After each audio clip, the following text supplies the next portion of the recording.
this is my um, this is another website that I think you guys can use. It's not really a digital app, but it is definitely what we are talking about. This is commonsense.org.education, and this is talking about how to use um, technology in the classroom, and it's more about teaching students how to be digital citizenship or how to be a digital citizen. Sorry, and it's one of those things where um, we talk about it a lot with in our classes. Is how do we teach our students how to be about digital citizenship and what that actually looks like. And this website has some lesson plans that can kind of help you walk through this. If you go down and you look, it's got a lot of stuff on here to kind of go through for you to look at. What I look at, though, is I go and I say, okay, digital citizenship. Have students take ownership of their classes. And you can start as young as grade 2 and look through this. I teach junior high, so this is where I go. And you can go into different things that you think, what do your kids need? Are they looking for media balance and well-being? Is it private and security? Their digital footprint and identity, relationships and communication, cyberbullying, digital drama, hate speech, and media literacy. This cyberbullying, digital drama, and hate speech, this is something that I want to do with my seventh graders and talk to them about and work through these with them before the end of the year, because we have some digital drama in our school that's spilling over into our normal classes now. And so you just click on it and say, okay, what does that look like? Okay, and click on it here, and it gives you an overview. So here's the snapshot. Is it takes 45 minutes to do? What standards is it part of? And this gives you your Common Core standards, even your ISTE standards down here at the bottom. This is 2A, 2B, and 2D for your students, so you know which those standards are specifically there that you're looking at. What are you going to need? You need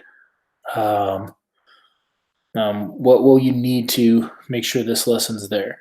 You have a quiz for the lesson. You have take-home resources, stuff for the family to have and take home with and use.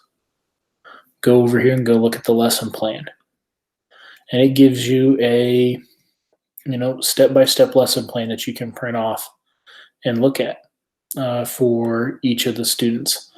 Your warm-up, distribute the Maya handout. So you click on the handout and it'll give you a Google Doc that you can go on and you can read. And if you want, you can just play around with this. What's this look like? Are your students able to do something like this? Are they able to imagine, that you're a friend of these people? Like, what does this mean to them? And this goes to some things that we've talked about in class about disembodiment, and where a lot of times students don't really understand what they're saying because they're saying it to a computer screen. They're not saying it to their face, so they don't feel like it's as important. But it is kind of cuts to the core of that. I mean, this is important for them to kind of look at. And so you have the different parts of this. And this is just one activity. And there's slides that you can open up that go with the activity as well that you can walk through. Talk about empathy. Going through the learning objectives. What is cyberbullying? Empathy. What do you think it might? why do you think it might be important to try to empathize with other people? Like, is it important to really care like what people are trying to say? I know I have some students that would say no, it's not, which is kind of a sad thing, but that's just kind of the way we are living today.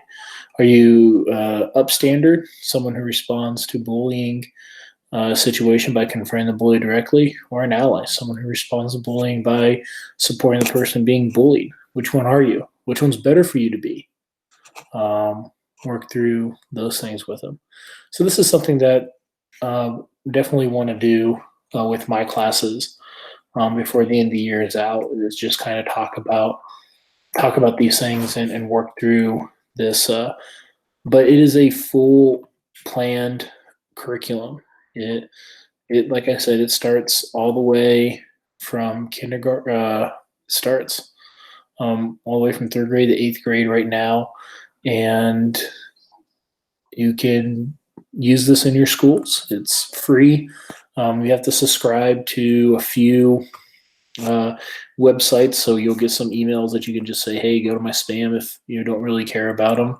But yeah, you can pull in anything that you guys want to do on there, and they're expanding it out. Be K-12 shortly.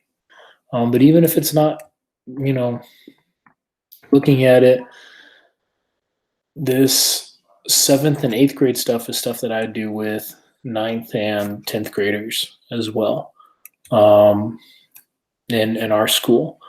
But this is just something for you guys to think about, talking about a curriculum that does media literacy, that talks about digital citizenship, that follows the ISTE standards.